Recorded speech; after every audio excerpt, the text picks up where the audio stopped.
बुलंदशहर के एक छोटे से मोहल्ले में एक ऐसी घटना घटित हुई जिसने पूरे इलाके को हिलाकर रख दिया। आसमा नाम की एक महिला की बेरहमी से हत्या कर दी गई और उसका शव कब्रिस्तान में फेंक दिया गया। आसमा की लाश जब मिली तो उसकी गर्दन पर गहरे चाकू के निशान थे जो किसी दर्दनाक अंत की ओर इशारा कर रहे थे। इस खौफनाक घटना ने पूरे शहर में सनसनी फैला दी। आसमा की जिंदगी का अंत किसी के लिए भी समझ पाना आसान नहीं था, लेकिन उसकी जिंदगी की कहानी ने इसके पीछे के रहस्य को उजागर किया। आसमा की शादी सलीम नामक व्यक्ति से हुई थी जो एक साधारण इंसान था।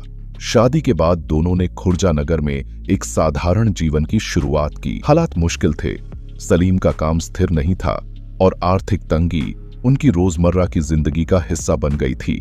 हालांकि वे दोनों मिलकर इस कठिनाई का सामना कर रहे थे। उनका घर एक छोटे से फ्लैट में था जहां आसपास के लोग भी उनकी तरह साधारण जीवन बिता रहे थे। उनके फ्लैट के पास ही अदनान नाम का एक और व्यक्ति अपनी पत्नी के साथ रहता था। अदनान भी उसी तरह संघर्ष कर रहा था जैसे सलीम और आसमा। अदनान का व्यक्तित्व कुछ अलग था। वह फिल्मों का दीवाना था, खासकर बॉलीवुड की उन फिल्मों का जिनमें नायक और खलनायक के बीच संघर्ष दिखाया जाता है। उसे हमेशा यह महसूस होता था कि वह भी किसी फिल्म का हीरो हो सकता है। उसकी जिंदगी में रोमांच और ड्रामा की कमी थी और उसे यह कमी फिल्मों के माध्यम से पूरी होती नजर आती थी। अदनान अक्सर अपने खाली समय में आसमा से बातें करता था। धीरे धीरे उनकी बातचीत गहरी होने लगी। अदनान की नजरों में आसमा अब सिर्फ एक पड़ोसन नहीं रही थी, वह उसके प्रति आकर्षित हो गया था। उसने आसमा से अपने दिल की बात छुपाई नहीं और उसे अपने प्यार का इजहार कर दिया। आसमा ने शुरू में उसे नजरअंदाज किया, लेकिन धीरे धीरे दोनों के बीच एक अनकही समझदारी बन गई। अदनान का यह मानना था कि वह फिल्मों का हीरो है और आसमा उसकी हीरोइन।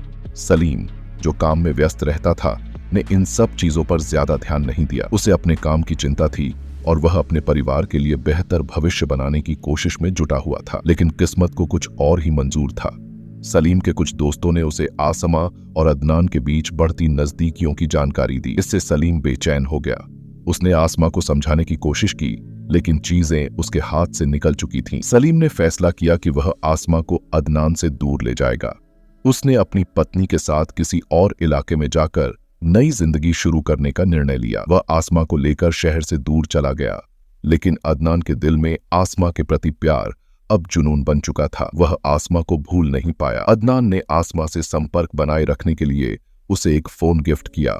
वह हर वक्त उससे बात करने की कोशिश करता, लेकिन आसमा अब उससे दूरी बनाने लगी थी। अदनान का दिल टूट गया। उसे शक होने लगा कि आसमा अब उससे प्यार नहीं करती और किसी और के साथ रिश्ता बना रही है। इस शक ने अदनान को और भी बेचैन कर दिया। जब भी अदनान आसमा को फोन करता, उसका फोन बिजी रहता या वह फोन नहीं उठाती थी। अदनान का यह जुनून अब खतरनाक रूप ले रहा था। उसने आसमा से इस बारे में बात करने का फैसला किया और उसे कब्रिस्तान में मिलने के लिए बुलाया। वह जगह, जो कभी शांति और सुकून की प्रतीक थी, अब एक भयानक घटना का गवाह बनने जा रही थी। आसमा अदनान से मिलकर बात करने आई, लेकिन अदनान के इरादे कुछ और ही थे। उसने आसमा से उसका फोन मांगा और उसके मैसेज चेक करने लगा। अदनान ने देखा कि आसमा उससे छुपकर और भी कई लोगों से बात कर रही थी। यह देखकर उसका गुस्सा फूट पड़ा। उसने बिना सोचे समझे अपनी जेब से चाकू निकाला और आसमा पर हमला कर दिया।